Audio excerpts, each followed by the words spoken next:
नमस्कार साथियों, के हुसैन क्लासेज में आपका स्वागत है। और साथियों, ये बायोलॉजी का सीरीज़ है। इससे पहले मैंने आपको हिंदी और इंग्लिश कवर करके दे दिया हूँ। यूट्यूब पे अवेलेबल है, आप वहाँ से वीडियो को देख सकते हैं। और ये आपका बायोलॉजी है, इसमें से आप भी 35 में 35 आराम से ऑब्जेक्टिव सॉल्व कर लीजिएगा अगर इस सीरीज़ को आप देख के जाते हैं तो। ये पूरा बायोलॉजी का ही एक सीरीज़ है। अगर थंबनेल पे 1 लिखा होगा तो इसका इंतज़ार मत कीजिएगा कि 2 आएगा। मतलब एक ही वीडियो में आपको अच्छी तरह से बायोलॉजी को कवर कर दिया गया है। और फिर उसके बाद फिर आपका फिजिक्स का है, वो भी वीडियो अपलोड कर देंगे। और फिर केमिस्ट्री का। तो साइंस वाले बच्चों के लिए बहुत ही अच्छा मैंने प्रयास कर रहा हूँ कि आपका बेहतर रिजल्ट हो। इसके लिए मैं आपके लिए हरदम प्रयास करता हूँ कि आपको अच्छे से अच्छे और बेहतर से बेहतर कंटेंट दे सके, ताकि आप एग्ज़ाम में आप अच्छा परफॉर्मेंस कर सकते हैं। तो चलते हैं बिना देरी किए हुए और सवालों को समझने का प्रयास करते हैं। निम्न में से कौन सी अगुणित संरचना है? तो बी और सी दोनों है। मतलब अंडाणु है और युग्मक है। अंडाणु और युग्मक दोनों है। अंडाणु और युग्मक। प्याज में प्रवर्धन होता है तो बल्ब द्वारा। प्याज में प्रवर्धन होता है बल्ब द्वारा। निम्नलिखित में से किस समूह में अगुणित पादप शरीर होता है? बायोफ्राइटस। बायोफ्राइटस। पैरामीशियम में किस प्रकार का द्विविखंडन होता है? अनुप्रस्थ द्विखंडन। अनुप्रस्थ द्विखंडन। निम्नलिखित में से किसमें रंध्र तथा जड़ों का अभाव रहता है? तो हाइड्रीला में। हाइड्रीला में। पार्थेनोजेनेसिस के किसके द्वारा निर्माण किया गया है? तो ओवेन द्वारा। समयुग्मक पाए जाते हैं तो क्लेडोफोरा में। क्लेडोफोरा में। क्लेडोफोरा में। आवृत बीजी पौधे में भ्रूणपोष में गुणसूत्रों की सूत्र गुणता क्या है? तो 3n। याद रखेंगे 3n। सूक्ष्म प्रजनन में क्या संभव है? तो अलैंगिक प्रजनन। अलैंगिक प्रजनन। निम्न में से कौन उभयलिंगी प्राणु है? केचुआ। यीस्ट में प्रजनन मुख्यतः किसके माध्यम से होता है? तो मुकुलन के माध्यम से। मुकुलन के माध्यम से। अगर क्वालिटी आपको अच्छा दिखाई नहीं देता होगा तो आप क्या करें कि सुन के याद कर ले, या हो सके तो आप अपने मोबाइल का क्वालिटी बढ़ा ले। युग्मक सामान्यतः किस प्रकार के होते हैं? तो हाइपोलायड। हाइपोलायड। निम्नांकित किसमें पादप काय अगुणित होता है? तो इनमें से सभी। शैवाल के द्वारा, ब्रायोफाइट्स के द्वारा और कवक के द्वारा। शैवाल के द्वारा, ब्रायोफाइट्स के द्वारा, कवक के द्वारा। अदरक में काई की प्रबंधन किसके द्वारा होता है? राइजोम द्वारा। राइजोम द्वारा। कंद किसका रूपांतरण होता है? जड़ का। काजू निम्नांकित में से कैसा फल कहलाता है? तो नट का। जैम्यूलस निर्माण किसमें होता है? तो स्पंज में। जैम्यूलस निर्माण होता है तो स्पंज में। 124 शुक्राणुओं के निर्माण में कितने अर्धसूत्री विभाजन की आवश्यकता होती है? तो 31।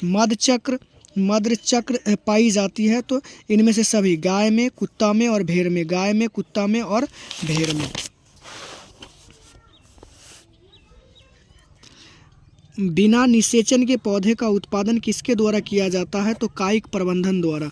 भ्रूणपोष में कितने क्रोमोज होते हैं? तो 3n। जब संतति की उत्पत्ति एकल जनक द्वारा होती है तब यह क्या कहलाता है? तो अलैंगिक जनन। इनमें से कौन नर युग्मक के संयोजन कर भ्रूण पोषण बनाता है? तो द्वितीयक केंद्रक।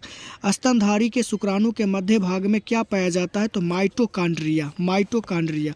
द्विखंडन किसमें पाया जाता है? तो अमीबा तथा पैरामीशियम दोनों में। अमीबा तथा पैरामीशियम दोनों में। मुकुलन द्वारा जनन किसमें होता है? तो ईस्ट में। मुकुलन द्वारा जनन किसमें होता है? तो ईस्ट में। ऋतुस्राव चक्र किसमें होता है? तो मनुष्य में, चैंपैंजी में और बंदर में। मनुष्य में, चैंपैंजी में और बंदर में। मनुष्य के युग्मक के गुणसूत्रों की संख्या होती है तो 46। इनमें कौन अंडप्रंजक प्रणाली है? तो मुर्गी, मगरमच्छ और सांप। मुर्गी, मगरमच्छ और सांप। निम्न में से किसमें बाह्य निषेचन होता है? तो मेढक में। निम्न में से कौन उभयलिंगी पादप नहीं है? तो पपीता। अगैब में वर्धा प्रजनन होता है तो बुलबिल द्वारा। बुलबिल द्वारा। निम्नलिखित में से कौन सा जंतु उभयलिंगी नहीं है? तो घरेलू मक्खी। शरीर के बाहर होने वाले निषेचन को क्या कहते हैं? तो इन विट्रो। क्या कहते हैं? तो इन विट्रो। पिस्टिलेट शब्द का प्रयोग किया जाता है द्विलिंगी पुष्प के लिए। स्त्री दल चक्र पुष्पों में बना होता है तो स्टिग्मा में, ओवरी में और स्टाइल में। स्टिग्मा में, ओवरी में, स्टाइल में। पादप में एम्फीबियन उभयस्थानी किससे संबंधित है? तो ब्रायोफाइटस से। ब्रायोफाइटस से। भ्रूणपोष वाले बीज को क्या कहा जाता है? तो एंडोस्पर्मिक। एंडोस्पर्मिक। निम्नांकित में से कौन जलीय जंगली घास है? तो जलकुंभी। वायु परागन किसमें नहीं होता है? तो सैल्विया में। निम्नांकित में से किस पौधे में में स्वपरागन होता है तो द्विलिंगी में। अगुणित भ्रूणपोष निम्नलिखित में से किसकी विशेषता है तो अनावृत बीजी का। इनमें से कौन कायिक प्रबंधन नहीं है तो चल बीजाणु। इनमें से कौन कूट फल है तो सेब। भ्रूणपोष का क्या कार्य है, भ्रूण को पोषण देना।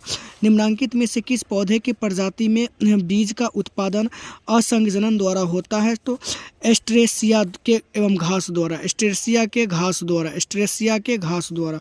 भ्रूणपोष क्या है तो त्रिगुणित।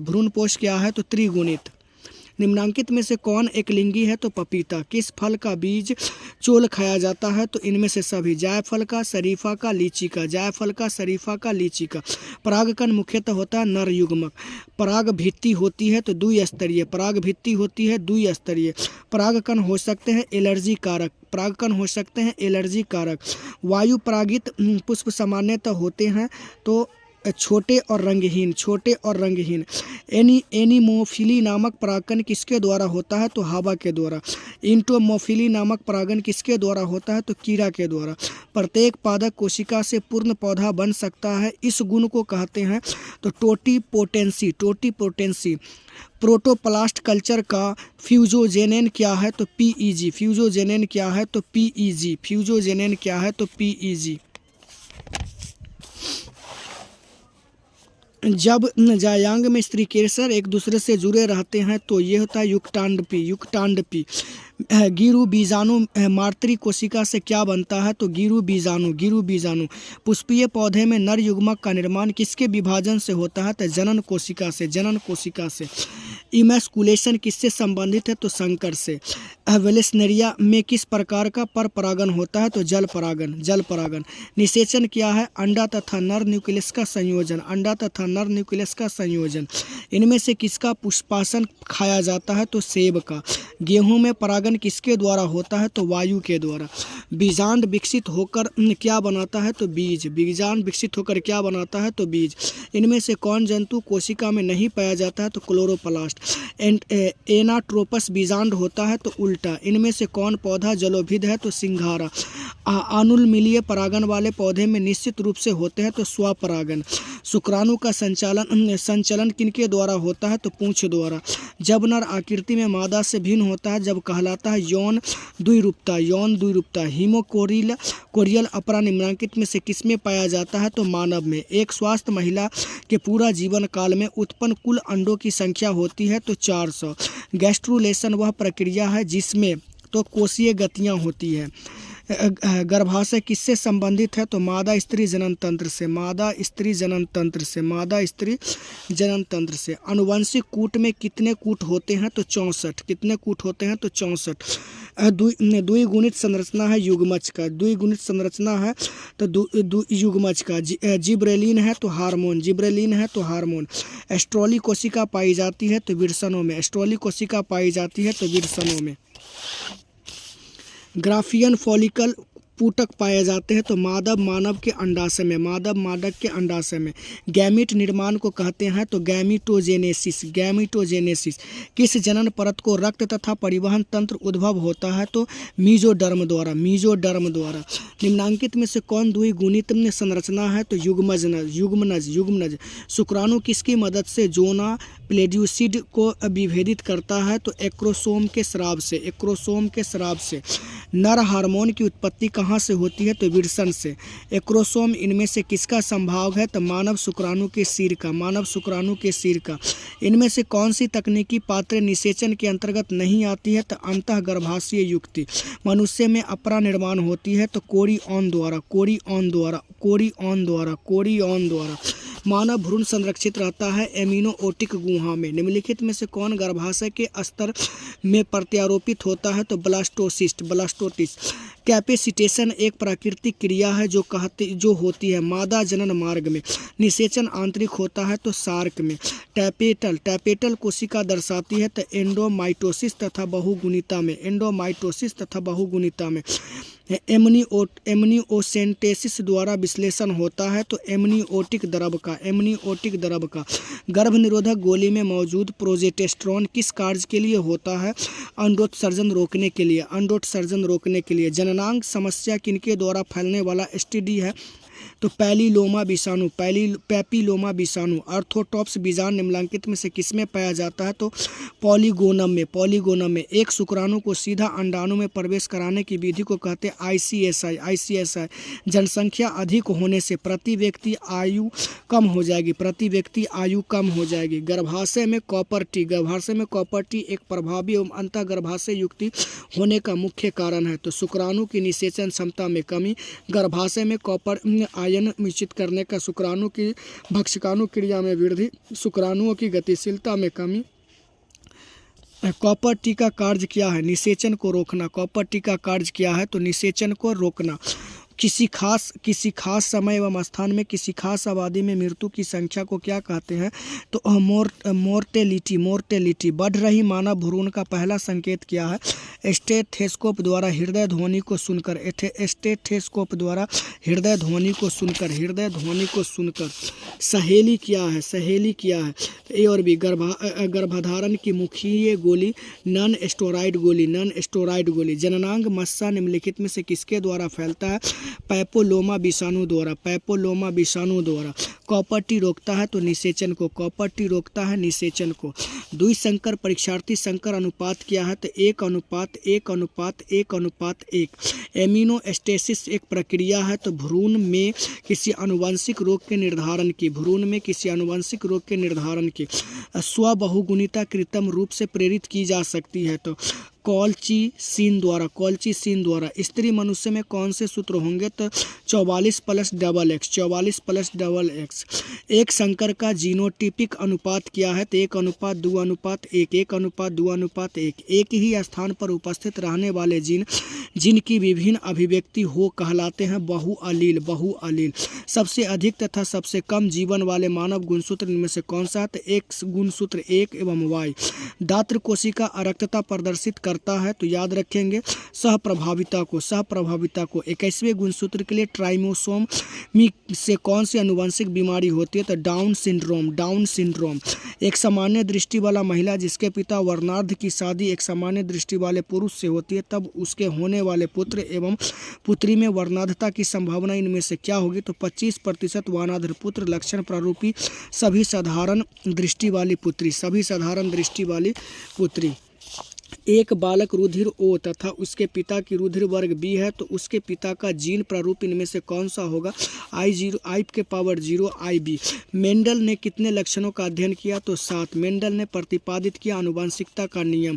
पृथक्करण के सिद्धांत को क्या कहते हैं? युग्मकों की शुद्धता का नियम। द्विसंकर क्रॉस में अनुलक्षणिक फेनोटाइपिक अनुपात होता है 9:3:3:1। F2 संसत्ति की बाह्यलक्षणिक अनुपात अपूर्ण प्रभावित की स्थिति में क्या होती है? 1:2:1। एक जीन जोड़े दूसरे जीन जोड़े के प्रभाव को रोकता है जिसे कहते हैं एपिस्टेटिस। मनुष्य में मात्रात्मक लक्षण का उदाहरण है त्वचा का रंग। प्रथम आनुवंशिक द्वि आनुवंशिक के पिता थे तो मेंडल। टर्नर सिंड्रोम में कितने गुणसूत्र होंगे? 45। एक जीन के विभिन्न रूपों को क्या कहा जाता है? युग्मी विकल्पी। डबल जेट ZW तरह का लिंग निर्धारण किस में देखा गया है? तो मोर में। किस में देखा गया है? तो मोर में। मेंडल के नियम एक अपवाद है तो सहलगनता का। मेंडल ने कार्य किया था उद्यान मटर पर। मनुष्य में ABO रक्त समूहों को दर्शाता है तो याद रखेंगे B और C बहुअलील और सहप्रभाविता। आनुवंशिक के नियम को किसने प्रस्तावित किया था? तो याद रखेंगे मेंडल ने। आनुवंशिकी शब्द किसने ने प्रस्तावित किया था? तो याद रखेंगे बेटसन ने। मानव रुधिर AB वर्ग है तो एंटीबॉडी अनुपस्थित होते हैं। जीन विनिमय किस अवस्था में होता है? पैकिटीन में। कानों पर बाल की बहुलता का जीन पाया जाता है तो Y क्रोमोसोम पर। डाउन सिंड्रोम में गुणसूत्र की संख्या होती है 47। विभिन्नताओं का स्रोत है तो उत्परिवर्तन। क्रॉसिंग ओवर किस अवस्था में होता है? तो पैक्टीन में। ट्रिटिकम एस्टिवम क्या है? तो याद रखेंगे हेक्साप्लॉइड। एक क्रॉस में 1:2:1 का अनुपात क्या दर्शाता है? तो प्रभाविता। इनमें से कौन सा रक्त समूह सार्वभौमिक रक्तदाता है? तो ओ। अर्जित गुणों के वंशागति का सिद्धांत किनके द्वारा किया गया था? तो लैमार्क द्वारा। एक संकरण क्रॉस का फिनोटिपिक अनुपात क्या है? तो 3:1। मनुष्य पुरुष में गुणसूत्र की संख्या है 44 + XY। इनमें से कौन सा मेंडल का नियम व्यापक नहीं है? स्वतंत्र अपव्यूहन का नियम। स्वतंत्र अपव्यूहन का नियम। आरएनए के किस रूप की संरचना त्रिपर्णी जैसी होती है? तो टीआरएनए। सैटेलाइट डीएनए एक उपयोगी साधन है। तो फोरेंसिक विज्ञान का जीन अभिव्यक्ति का नियंत्रण किनके स्तर पर होता है? तो ए और बी दोनों। प्रतिलेखन और अनुवादन। डीएनए तथा आरएनए समान है तो न्यूक्लियोटाइड के बहुलक होने के नाते ऑटोसोमल प्राथमिक नॉल डिजेक्शन के कारण होने वाला रोग है तो डाउन्स सिंड्रोम। सेकेंडरी में टीआरएनए और 5S RNA एवं SNRNA की अनुलेखन में इनमें से कौन अंतःग्रस्त है? तो याद रखेंगे आरएनए पॉलीमेराज 3। यूरेसिल किससे संबंधित है? तो आरएनए से। मनुष्य में हीम अंधता का मुख्य कारण इनमें से कौन से हैं? तो याद रखेंगे यूवी बीटा किरणों का अवशोषण। न्यूक्लिक अम्ल पॉलीमर है तो न्यूक्लियोटाइड का।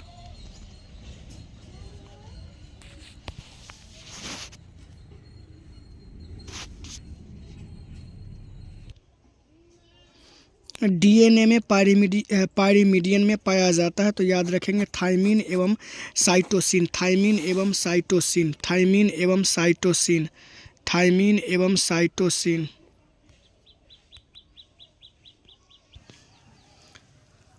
ट्रांसफर आरएनए में पाए जाने वाले 3 क्षारक का क्रम है जो संवेदवाहक आरएनए के लिए कोडॉन से बनता है कहलाता है तो याद रखेंगे एंटीकोडॉन।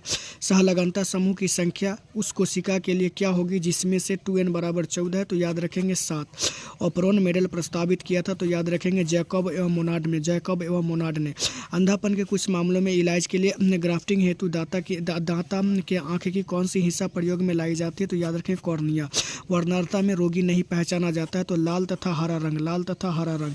प्रतिकोडॉन एक एंटीकोडन पाया जाता है तो याद रखेंगे टीआरएनए पर। ऐच्छिक जीन के लिए बहुलीकरण के हेतु किसका उपयोग कर सकते हैं? एमएमआर का। जब हमने डीएनए के लिए एक विलगन टुकड़े को 80 से 90 डिग्री सी पर रखा जाता है, जब इसका विकुंडलन हो जाता है बाहरी डीएनए को मेजबान कोशिका में लाने हेतु किसका उपयोग कर सकते हैं? तो याद रखेंगे जीन गन का। याद रखेंगे जीन गन का। ओकाजी की फ्रेगमेंट्स का बनता है तो याद रखेंगे डीएनए के पसगामी स्टैंड का। डीऑक्सीबोज तथा राइबोज शर्करा एक ही वर्ग है जिन्हें कहा जाता है तो याद रखेंगे पेंटोसेस। डीएनए के लिए न्यूक्लियोटाइड की व्यवस्था को किसके द्वारा देखा जा सकता है? तो याद रखेंगे एक्सरे क्रिस्टलोग्राफी द्वारा। न्यूक्लिक अम्ल किस एंजाइम द्वारा खंडित होता है? तो याद रखेंगे न्यूक्लिएजेज द्वारा। पॉलीमरेज श्रृंखला अभिक्रिया का क्या कार्य है? तो याद रखेंगे डीएनए प्रवर्धीकरण। आरएनए से जो डीएनए बनता है उसे कहते हैं तो याद रखेंगे सीडीएनए। न्यूक्लियोआइड है तो याद रखेंगे नाइट्रोजनी क्षारक प्लस शर्करा। उसके बाद डीएनए अणु में साइटोसिन 18%, एडिनिन का प्रतिशत है तो याद रखेंगे 32। निम्न में से कौन प्रारंभ कूट है? तो याद रखेंगे एयूजी और जीयूजी। निम्न में से कौन मोबाइल आनुवंशिक पदार्थ है? तो ट्रांसपोजोन। आरएनए के लिए पायरिमिडियन में पाया जाता है तो याद रखेंगे साइटोसिनिन एवं यूरासिल। डीएनए में से आरएनए की भिन्नता होती है तो याद रखेंगे डीऑक्सीराइबोज रहने पर। डीएनए इनमें से किसके आनुवंशिक पदार्थ है? तो याद रखेंगे बैक्टीरियोफेज। इनमें से कौन नाइट्रोजन बेस आरएनए में नहीं पाया जाता है? तो याद रखेंगे थायमिन। ओपेरॉन मॉडल क्या प्रदर्शित करता है? तो याद रखेंगे जीन का रेगुलेशन। इनमें से कौन सा नाइट्रोजनिस बेस डीएनए में नहीं होता? तो याद रखेंगे यूरासिल। डीएनए में से एमआरएनए बनाने की क्रिया को क्या कहते हैं? तो याद रखेंगे ट्रांसक्रिप्शन रात कोशिका असुरक्त में लाल रक्त कण में आकर का उपभोतल डिस्क की हाशियों के आकार में परिवर्तित होने का मुख्य कारण क्या है? तो याद रखेंगे बीटा ग्लोबिन जीन के 6वें फुट पर GAG और GU द्वारा प्रतिस्थापित होता है। संकेंद्रीकरण में आरएनए में अनुलेखन प्रक्रिया में पूंछेकण के समय टेम्पलेट रज्जु के 3 सिरा पर जुड़ने वाले एडेनोलाइट समूह औसत संख्या इनमें से क्या हो सकती है? तो 200 से 300।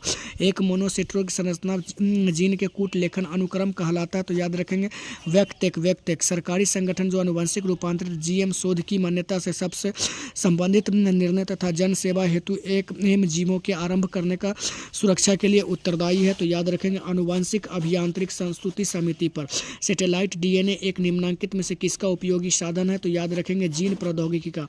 अनुबद्ध पुरांतक की विभिन्नता संख्या आकार होता है। तो याद रखेंगे 20 से 150 kb में 20 से 150 kb में आरएनए के आधार पर अनुक्रम AUC GU GCCC UGA का सही आधार अनुक्रम DNA में क्या होगा? तो याद रखेंगे TA 4th GA और ACT। टोबैको मोजेक विषाणु का आनुवंशिक पदार्थ निम्नलिखित में से कौन सा है? तो याद रखेंगे RNA एवं कुंडलिनी। DNA तथा RNA के प्यूरिन में कौन से नाइट्रोजनीसार क्षार होते हैं? तो याद रखेंगे एडिनिन और गुआनिन। किसी DNA में कूट GAC का प्रतिकूट क्या होगा? तो याद रखेंगे CUG। लैक ओपेरन में कितने संरचनात्मक जीन होते हैं? तो याद रखेंगे 3 X Z Y और A। निम्नलिखित में से DNA में कौन से यूरियन बेस है? तो याद रखेंगे एडिनिन और गुआनिन। समय काट संरचना किसके परिणाम स्वरूप है? तो अभिसारी विकास द्वारा। जावा कभी मानव की कपाल पक्ष क्षमता होती है? तो याद रखेंगे इसका 900 सीसी। प्रथम स्तनपायी किस युग में दिखाई देता है? त्रिएसिक में। ऑस्ट्रेलिया के शिशुधानी प्राणियों के अनुकूल विकिरण इनमें से किसका उदाहरण है? तो अभिसारी क्रम विकास का। जैव रिएक्टर अनुकूलतम परिस्थितियों में क्या निर्माण करता है? तो याद रखेंगे ये सभी उत्पादक माध्यम और जीव। थ्रायोफिकल्स इनमें से किसके अधिक समान है? तो याद रखेंगे एप के। SL मिलर किससे संबंधित है? तो जीवन की उत्पत्ति एवं विकास से। जीवाश्म सामान्यतः किसमें पाया जाता है? रूपांतरित चट्टान में। पक्षियों तथा तितलियों का डायना कैसा अंग होता है? तो असमजात गण। मनुष्य निम्नलिखित में से किस ऑर्डर तथा किस कुल का सदस्य है? तो याद रखेंगे प्राइमेटस तथा होमिनिडी। पादपों तथा जंतुओं के बीच की कड़ी किसे माना जाता है? तो याद रखेंगे युगलीना को। द ओरिजिन ऑफ स्पीसीज पुस्तक किसने लिखी थी? तो याद रखेंगे चार्ल्स डार्विन ने। सीनोजोइक युग में जाना जाता है? तो याद रखें स्तनधारियों तथा आधुनिक वनस्पतियों का काल। मनुष्य के विकास की आयु किसके द्वारा मापी जाती है? तो रेडियोधर्मिता डेंटिंग द्वारा। आधुनिक मानव का वैज्ञानिक नाम क्या है? तो होमोसेपियन डायनासोर है। तो विलुप्त सरीसृप। मनुष्य के हाथ चमगादड़ के पंख तथा व्हेल के फिलीपर अभिव्यक्त करते हैं। तो समजात अंग। मनुष्य विकास में योगदान होता है? तो याद रखेंगे परपरागण। डार्विन फिंचेज इनमें से किसका उदाहरण है? तो अनुकूल विकिरण का। इनमें से कौन अवशेषी अंग का उदाहरण नहीं है? वर्मी फार्म है। तो अनुवांतरिक निमेशक मेटल और आँख की अपर्याप्तता। निम्नलिखित में से कौन समजातीय संरचना नहीं है? तो याद रखेंगे कशेरुकी हृदय एवं मस्तिष्क। नई प्रजातियों के निर्माण का महत्वपूर्ण कारक है? तो निरंतर विविधता। एकिडीना है। तो याद रखेंगे योजक कड़ी। बूंद संक्रमण क्या है? तो याद रखेंगे निमोनिया। अभिकर्मक जो ELIS से परीक्षण के उपयुक्त होता है? तो पैराडॉक्सीडेज फाइलेरिया रोग का वाहक है? तो याद रखें मादा क्यूलेक्स मच्छर। एंट अमीबा इनमें से क्या होता है? तो प्रोटोजुआ। इनमें से कौन स्व प्रतिरक्षा रोग का उदाहरण है? तो रूमेटॉइड आर्थराइटिस। तंबाकू के सेवन से शरीर में कौन सा उपापचयी परिवर्तन सिर्फ परिलक्षित हो जाता है? तो व्यक्ति को रक्तचाप तथा हृदय स्पंद की दर में एकाएक वृद्धि हो जाती है। इनमें से पाश्य विषाणु कौन सा है? तो ह्यूमन इम्यूनो डेफिशिएंसी वायरस। इनमें से कौन सी बीमारी प्रतियूजक द्वारा होती है? तो याद रखेंगे हेज वॉर द्वारा। एलिफेंट्रिस का कारक है? तो याद रखेंगे वेच वेचूरिया, वेचूरेरिया, वेचूरेरिया। निम्न में से कौन जीवाणु से होने वाली बीमारी नहीं है? तो इन्फ्लुएंजा, इन्फ्लुएंजा। ऐसे पदार्थ जिनकी प्रतिरक्षा अनुक्रिया होती है उसे कहते हैं, तो याद रखेंगे एंटीबॉडी। एलर्जी में बनने वाले प्रतिरक्षक है, तो याद रखेंगे IgE प्रकार, IgE प्रकार। एलर्जी के कारण निकलने वाला रसायन होता है, तो हिस्टामिन। ट्रिपल एंटीजन टीका का उपयोग नहीं होता, तो याद रखेंगे टाइफाइड के लिए। HIV निम्नलिखित में से किस कोशिका पर आक्रमण करता है? तो याद रखेंगे T हेल्पर कोशिका पर। यौन संचारित रोग है, तो याद रखेंगे गोनोरिया, गोनोरिया। विषाणु किससे बना होता है? तो प्रोटीन तथा न्यूक्लिक अम्ल द्वारा। विषाणु का अध्ययन किस शाखा में किया जाता है? तो वायरोलॉजी, वायरोलॉजी। PCR विधि आवश्यक है, तो DNA संवर्धन में। रेस्ट्रिक्शन विकार होता है, तो एंडोन्यूक्लिएज में, एंडोन्यूक्लिएज में, एंडोन्यूक्लिएज में। एड्स होता है, तो विषाणु द्वारा। मनुष्य के दांत की बीमारी होती है, तो कवक द्वारा। एड्स विषाणु का आनुवंशिक पदार्थ है, तो द्विकुंडलीन RN द्वारा। क्षय रोग का संक्रमण मुख्यतः किसके द्वारा होता है? तो हवा के द्वारा। ओपियम, अफीम किससे प्राप्त होता है? तो पेपावर सोमनीफेरम, पेपावर सोमनीफेरम। निम्नलिखित में से कौन यौन संचारित रोग है? तो सिफिलिस, सिफिलिस, सिफिलिस। बुचेरेरिया बैक्टोफ्राइट्स मनुष्य के फाइलेरियासिस उत्पन्न करता है, यह समूह से संबंधित है, तो हेलमिंथ। अत्यधिक मात्रा में अल्कोहल के सेवन से कौन सा अंग सबसे अधिक प्रभावित होता है? तो याद रखेंगे यकृत। जुकाम साधारण ठंड होता है, तो राइनो विषाणु से, राइनो विषाणु से। कुछ रोगों की शीघ्र एवं सही पहचान हेतु हम किस प्रकार प्रयोग कर सकते हैं? तो एलाइजा, ELISA, एलाइजा का। सिकल कोशिका एनीमिया किस प्रकार का रोग है? तो याद रखेंगे ऑटोसोम संबंधित रोग। विडाल परीक्षण ज्ञात करने के लिए होता है, तो टाइफाइड। MPR जीन किसमें प्रतिरोधक क्षमता विकसित करने हेतु उत्तरदायी है? तो याद रखेंगे प्रतिजैविक। कुष्ठ रोग किसके कारण होता है? तो याद रखेंगे माइक्रोबैक्टीरियम के द्वारा। कोकीन इनमें से किससे प्राप्त होता है? तो एरिथ्रोजाइलम कोका द्वारा। मनुष्य में प्लाज्मोडियम की संक्रमण अवस्था क्या होती है? तो एस्पोरोज्म वाइट द्वारा। रीटो विषाणु निम्नलिखित में से किस बीमारी का रोगजनक है?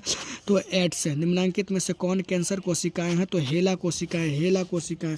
एड्स कारक HIV सर्वप्रथम नष्ट करता है, तो हेल्पर T लिम्फोसाइट। ऑन्कोलॉजी किसका अध्ययन है? तो याद रखेंगे कैंसर और ऑन्कोजीन का, कैंसर और ऑन्कोजीन का। प्रतिरक्षी उत्पन्न करने वाले कोशिका का नाम क्या है? तो याद रखेंगे B कोशिका। निम्नांकित में से कौन सा विषाणु जनित रोग की एक जोड़ी है? तो याद रखेंगे खसरा तथा रेबीज, खसरा तथा रेबीज। एंटीबॉडीज है, तो याद रखेंगे ग्लाइकोप्रोटीन, ग्लाइकोप्रोटीन, ग्लाइकोप्रोटीन, ग्लाइकोप्रोटीन।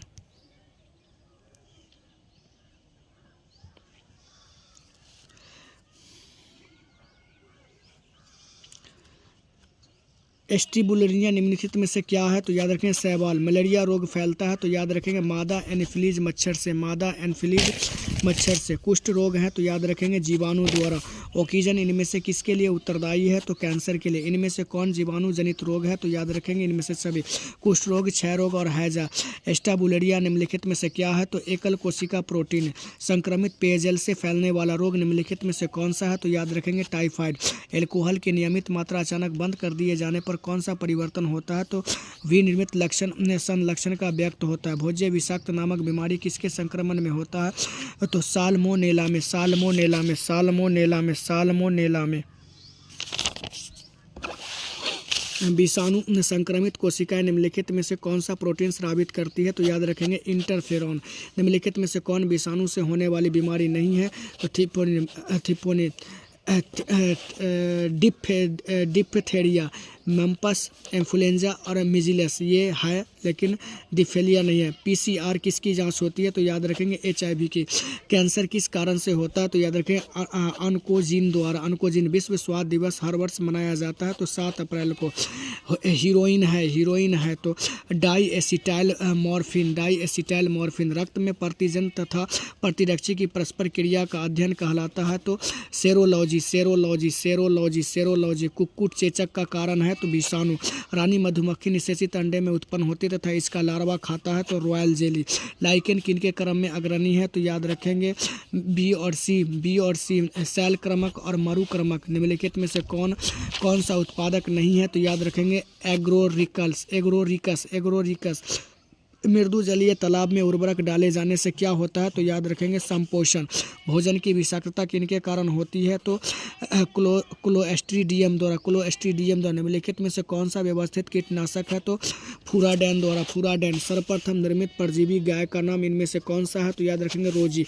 इनमें से कौन एक जैव खाद नहीं है? तो बैसिलस थोरिंजिएसिस है। फ्लेवर सेवर इनमें से क्या है? तो याद रखेंगे परजीवी टमाटर।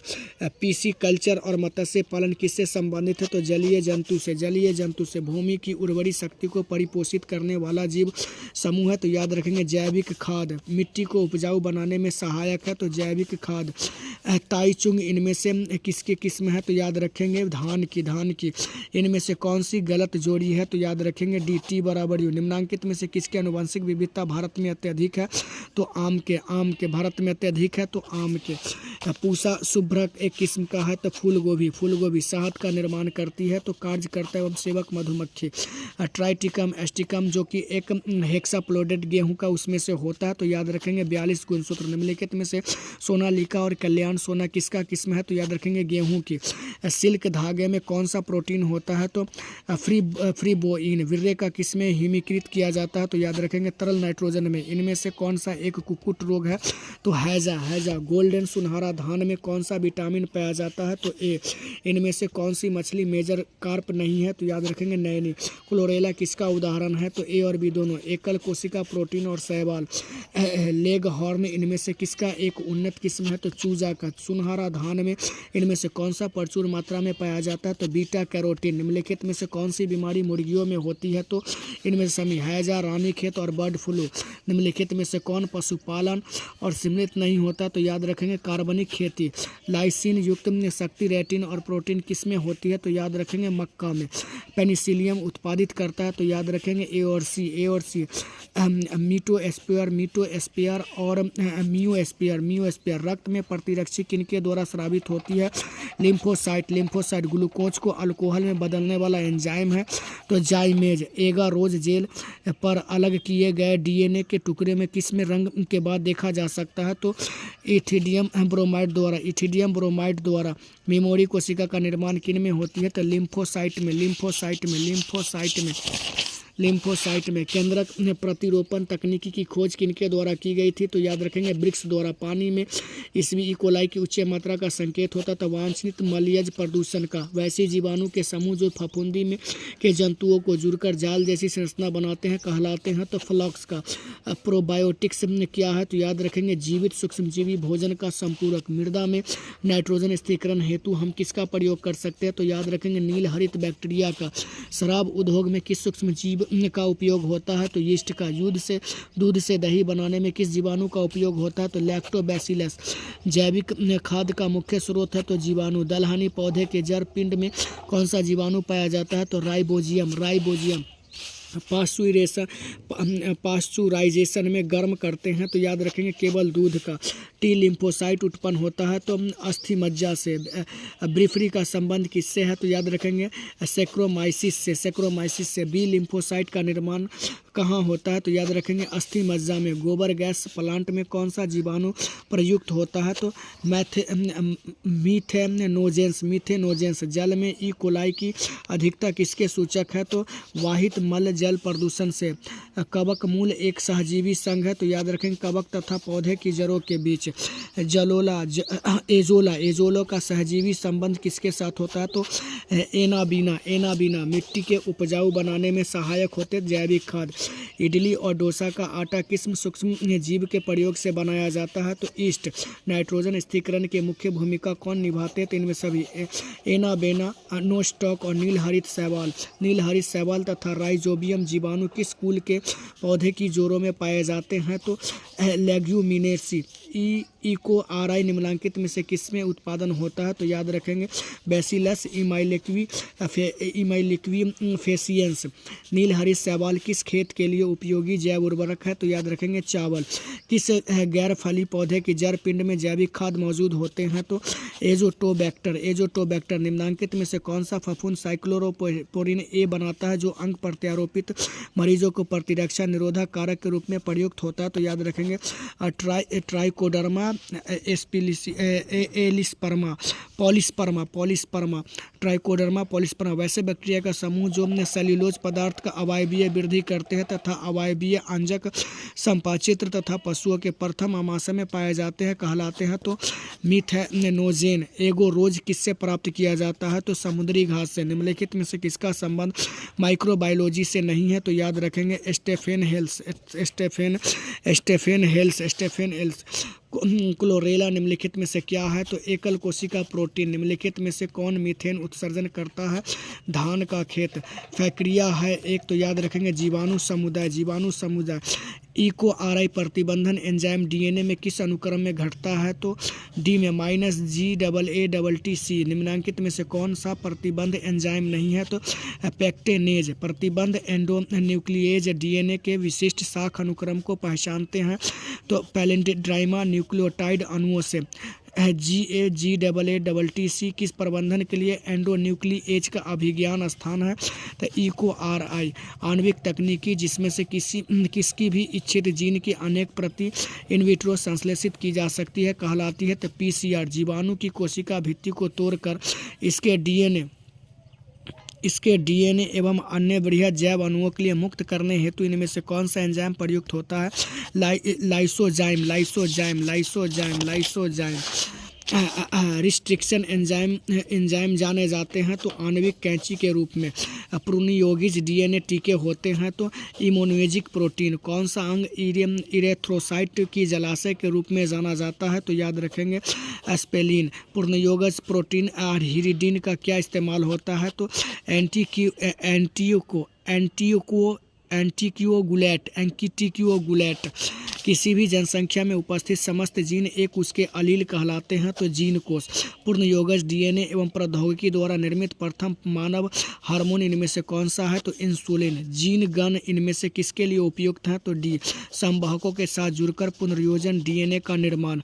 रिस्ट्रिक्शन एंजाइम है तो याद रखेंगे इनमें से सभी। इको आरआई, HIND3 और BAMHI। निम्नांकित में से कौन सा प्रतिबंधम एंजाइम बल्टन सीरा उत्पादित करता है? तो इको आरबी। कौन सा संवाहक डीएनए के छोटे खंड का फ्लोनिंग कर सकता है? तो याद रखेंगे प्लाज्मिक। टैक पॉलीमरेज एंजाइम प्राप्त होता है तो थर्मस अक्वाटिकस से। शरीर में ADA उत्पाद का स्थल है तो लिम्फोसाइट से। निम्नांकित में से कौन RDT का साधन नहीं है? तो याद रखेंगे इंट्रांस से। पॉलीमरेज श्रृंखला अभिक्रिया के लिए आवश्यक एंजाइम है तो टैक पॉलीमरेज। डीएनए पूर्णयौगिक तकनीकी उपयोग करता है तो इनमें से सभी का। क्लोनिंग संवाहक का प्रतिबंध एंडोन्यूक्लिएज तथा डीएनए लाइगेज का। जेल विद्युतकण संचालन का। अनुवंशिक संशोधित फसलों का उत्पादन किया जा सकता है तो पुनर्योगज डीएनए प्रौद्योगिकी द्वारा। अनुवंशिक अभियांत्रिकी प्रतिजैविक प्रयुक्त किया जाता है तो याद रखेंगे चयन योग्य वर्णक के रूप में।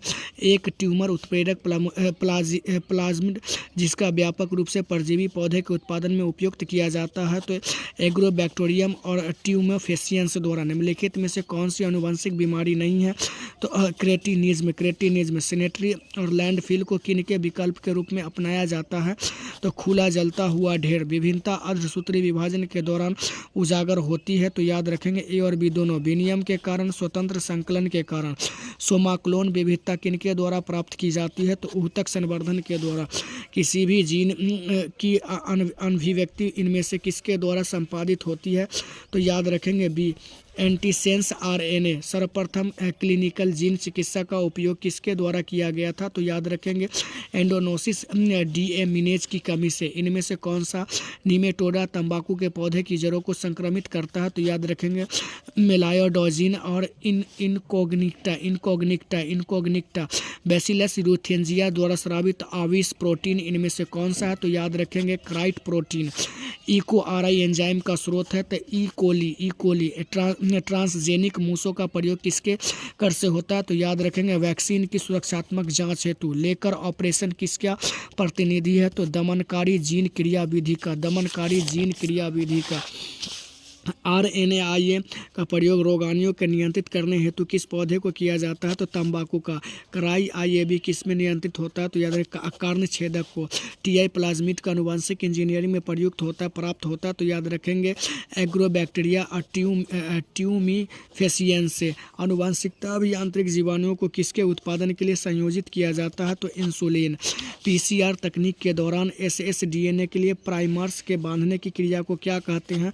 तपानुशीतन। पौधे में पितृनाशी और शाकनाशी प्रतिरोधक जीन होता है, तो BT। अल्फा एक एंटीप्रिसन है, तो याद रखेंगे एक एंजाइम। हाइब्रिडोमा किसके लिए कार्यरत है? तो याद रखेंगे मोनोक्लोनल प्रतिरक्षी के संश्लेषण के लिए। जैव संश्लेषित उत्पादन का परिकृत तैयार होकर विपणन के लिए भेजे जाने के पूर्व अनुप्रवाह संसाधन के अंतर्गत आता है, तो A और B दोनों। पृथक्करण और शोधन। यदि कोई प्रोटीन कूट लेखन जीन किसी विषमजात परपोषी के अभिव्यक्त होता है, तो उसे कहते हैं तो विषमजात प्रोटीन। इनमें से कौन सी DNA कलिकृत की किरण में वाहक नहीं है? तो याद रखेंगे अभिव्यक्ति वाहक। निम्नलिखित में से प्लाज्मिड कौन है? तो याद रखेंगे PBR 322। ट्रांसजेनिक सुनहरे धान में किस विटामिन की प्रचुर मात्रा पाई जाती है? तो याद रखेंगे विटामिन A। क्राइजीन बॉल कृमि से किस फसल को बचाता है? तो याद रखेंगे कपास। जलमग्न पौधे में रंध्र रहते हैं, तो याद रखें किसी भी तरह पर नहीं होते। निम्नलिखित में से कौन सा समस्यात्मक जलीय जंगली घास है? तो याद रखेंगे जलकुंभी। प्रतिजैविक प्रतिरोधी जीवाणु का प्रादुर्भाव इनमें से किसका उदाहरण है? तो याद रखेंगे किसी समुदाय में पूर्व व्यवस्थित विभिन्नता से। मरुस्थलीय अनुकूलन का उदाहरण है, तो A और B अगेव और नागफनी। शैल कर्मक होता है, तो याद रखेंगे A और B जीव रहित और नग्न चट्टानी प्रदेश। उसके बाद मिमिक्री में उपयोगिता है, तो छिपने के लिए। चरम समुदाय किस क्षेत्र में पाया जाता है? तो संतुलित क्षेत्र में। संतुलित पारस्परिक आश्रय होता है, तो याद रखेंगे तितलियों तथा फूलों के बीच। पौधे जो जलीय वातावरण में नहीं पाए जाते हैं, तो बबूल। मरुदभिदी अनुकूलन का उदाहरण कौन सा है? तो नागफनी। मौस का पौधा शुष्क वातावरण में अपना जीवन चक्र पूर्ण नहीं कर सकते हैं, तो याद रखेंगे पानी की कमी के कारण। टिड्डा क्या है? तो याद रखेंगे प्राथमिक उपभोक्ता। जनसंख्या अधिक होने से क्या होता है? तो याद रखेंगे इनमें से समी। जमीन की कमी, आय में कमी, खनिज पदार्थ में कमी। भूजैव रासायनिक चक्र अर्थ क्या है? तो परितंत्र में पोषक तत्वों का चक्रण। निम्नलिखित में से कौन सा अकार्बनिक पदार्थ का उपयोग करता है? तो याद रखेंगे स्वपोषी। अपशिष्ट जल में BOD का अनुमान किन की मात्रा को मापकर लाया जाता है? तो याद रखेंगे ऑक्सीजन की खपत। पारिस्थितिक तंत्र में ऊर्जा का प्रभाव आहार श्रृंखलागत होता है, तो याद रखेंगे एक दिशीय। बाघ उपभोक्ता है, तो याद रखेंगे द्वितीय श्रेणी का। एक पारिस्थितिकी तंत्र में हरे पौधे होते हैं, तो उत्पादक। नए प्रजातियों के निर्माण का मुख्य कारक है, तो विलगन। निम्न में से कौन सा आहार श्रृंखला सही है? तो याद रखेंगे घास, बकरी और शेर। पारिस्थितिकी तंत्र शब्द के उपयोग का श्रेय दिया जाता है, तो टॉन सेली को। द्वितीयक उत्पादकता से संबंधित है, तो शाकाहारी। निम्न में से कौन कीटभक्षी पौधा है? तो याद रखेंगे A और B डोसेरा और नेपेंथिसिस। जल धारण क्षमता इनमें से किसका गुण है? तो मृदा का। जल धारण क्षमता अधिकतम किस में होती है? तो क्ले में। निम्नलिखित में से कौन सा पिरामिड कभी उल्टा नहीं होता है? तो ऊर्जा का पिरामिड। अपघटक होते हैं, तो विषमपोषी में। पारिस्थितिकी तंत्र में ऊर्जा का मुख्य स्रोत होता है, तो सूर्य। जैव रिएक्टर अनुकूलन परिस्थिति में क्या निर्माण करता है? तो उत्पाद। ब्रह्म स्थानों का संरक्षण का उदाहरण है, तो याद रखेंगे बीज बैंक का। मानस अभ्यारण्य अवस्थित होते हैं, तो असम में। निम्नांकित में से कौन सी विलुप्त प्राय प्रजातियां हैं? तो निफेंथिस में। गेंडा अभ्यारण्य किस राज्य में है? तो असम में। विश्व में पाए जाने वाले जैव विविधता हॉट स्पॉट की संख्या इनमें से कौन सी है? 34। राष्ट्रीय उद्यान की सुरक्षा प्रदान की जाती है, तो A और B दोनों। फाउना में और फ्लोरा की।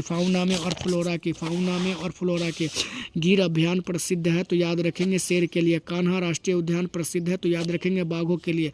साथियों ये बहुत इंपॉर्टेंट है, इसको ज़रूर आप अच्छे तरह से देख के जाएंगे। रेड डाटा पुस्तक में किस प्रकार के जीवों की सूची रहती है? तो याद रखेंगे इनमें से सभी विलुप्त प्रजातियां, दुर्लभ प्रजातियां, संकटग्रस्त प्रजातियां। निम्नांकित में से कौन संकटग्रस्त स्पीसीज है? तो याद रखेंगे निफेंथिसिस। निम्नलिखित में से कौन सा जैव विविधता के लिए स्वास्थ्य संरक्षण का तरीका नहीं है? तो A वनस्पति का उद्यान।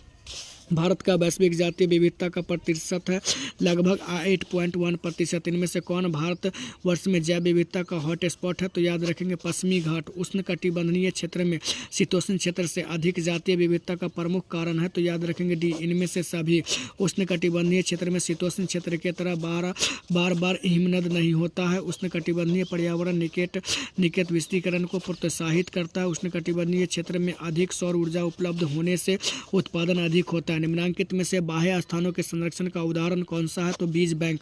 काजीरंगा राष्ट्रीय उद्यान किसके लिए विख्यात है? तो गैंडा के लिए। डोडो है तो याद विलुप्त प्रजाति हुलक गिब्बन पाया जाता है। तो काजीरंगा पक्षी अभ्यारण्य में। एंटीलोप सेरिविक्रापा क्या है? तो याद रखेंगे संकटग्रस्त प्रजाति। विश्व संरक्षण दिवस मनाया जाता है 29 दिसंबर को। फोटो केमिकल स्मॉग में कौन हमेशा उपस्थित रहता है? तो O3। एलोपैथी किसके श्राव के कारण होता है? तो आविष। प्रकाश रासायनिक धूम कोहरा इनमें से किन में बनता है? तो धूम कोहरा जो बनता है वो ओजोन पैन एवं नाइट्रोजन डाइऑक्साइड में। वायुमंडल के निचले भाग से शिखर तक वायु स्तंभ कॉलम में ओजोन की मोटाई किस इकाई में मापी जाती है? तो डॉब्सन इकाई में। डॉब्सन इकाई में। इनमें से कौन सी ग्रीन हाउस गैस है? तो इनमें से सभी कार्बन डाइऑक्साइड, मीथेन, क्लोरोफ्लोरोकार्बन। बढ़ी हुई त्वचा और कैंसर में ऊंचे परिवर्तन का दर का कारण है? तो याद रखेंगे ओजोन क्षरण। ओजोन क्षरण। निम्नलिखित में से कौन एक गैस ग्रीन हाउस गैस नहीं है? तो याद रखेंगे हाइड्रोजन। प्रदूषण जो अम्ल वर्षा कराता है उसको कहते हैं SO2। अम्ल वर्षा कहलाती है जब इसका pH कम होता है। तो 5.6। साधारणतः कितने तीव्रता की ध्वनि मानव सहन करता है? तो याद रखेंगे 20 से 30 डेसिबल में। 20 से 30 डेसिबल में। विश्व पर्यावरण दिवस मनाया जाता है। तो याद रखेंगे 5 जून को। SO2 प्रदूषण का सूचक होता है। तो लाइकेन। बायोगैस में होते हैं तो इनमें सभी H2S, CO2 और CH4 लाइकेन सूचक होता है। तो याद रखेंगे SO2 प्रदूषण होता है। SO2 प्रदूषण होता है। WHO के द्वारा ध्वनि प्रदूषण का कौन सा मानक सही है? तो 20 से 30 डेसिबल। ग्रीन फॉर्मूलर किस प्रकार के प्रदूषण को निदान हेतु प्रयुक्त होता है? तो याद रखेंगे ध्वनि। इनमें से किस अंतर्राष्ट्रीय संधि पर हस्ताक्षर ओजोन अवक्षयकारी पदार्थ में उत्सर्जन पर नियंत्रण के लिए किया गया था? तो मॉन्ट्रियल। प्रकाश रासायनिक धुंध में निम्नलिखित में से क्या नहीं पाया जाता है? तो PNA। अम्लीय वर्षा के pH कितना होता है? तो याद रखेंगे 5। निम्नलिखित में से जैव आवर्धीकरण का कारण किसे माना जाता है? तो DDT। निम्नलिखित में से कौन ग्रीन हाउस गैस नहीं है? तो नाइट्रोजन। रेडियोधर्मी प्रदूषक के सबसे प्रतिकूल प्रभाव का परिणाम है? तो याद रखेंगे जीन उत्परिवर्तन। कार्बन मोनोऑक्साइड का प्रमुख प्रदूषक है? तो वायु का। साथियों मैंने आपको अच्छी तरह से 16 के 16 चैप्टर को अच्छी तरह से बता दिया हूं और आप इसको अच्छी तरह से क्या करें कि 1 से 2 बार देख के एग्ज़ाम हॉल में जाएं। यकीन मानो कि 70 में 70 रंग देंगे, लेकिन कोशिश करेंगे कि 35 रंगना है तो ज़्यादा रंगने की ज़रूरत नहीं है। आपके 35 के 35 ऑब्जेक्टिव आपके अच्छे से रेडी हो जाएंगे और इसमें आपको किसी भी प्रकार की दिक्कत नहीं होगा। और गारंटी के साथ और दावे के साथ मैं कह रहा हूँ और बेझिझक बोल रहा हूँ कि आपको किसी भी तरह का ऑब्जेक्टिव में दिक्कत नहीं होगा। इत्मीनान से आप एग्ज़ाम दीजिए। कल आपकी एग्ज़ाम है, 1 फरवरी से आपकी एग्ज़ाम है बायो का, और मैंने आज वीडियो अपलोड कर दिया। 1 से 2 बार प्लीज़ 1 से 2 बार आप इसे देख लीजिए और देख के एग्ज़ाम में जाइए। बहुत मज़ा आएगा और सारे ऑब्जेक्टिव आप करके आ जाएंगे।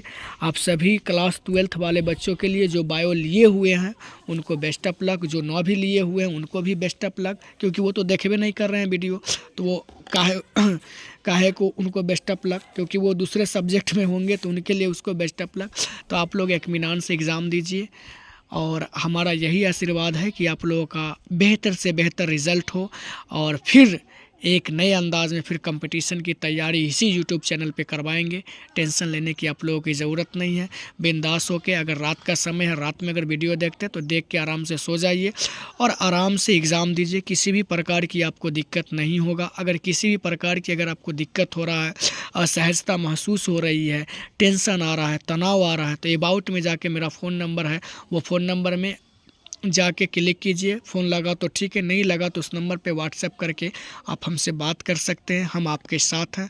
तो फिर मिलते हैं फिज़िक्स वाले वीडियो में। तब तक के लिए साथियों थैंक यू। मुस्कुराते रहिए, स्वास्थ्य पर ध्यान दीजिए और आराम से चैन का नींद भी लीजिए। तो इतना देर तक आपने वीडियो को देखा, इसके लिए थैंक्स।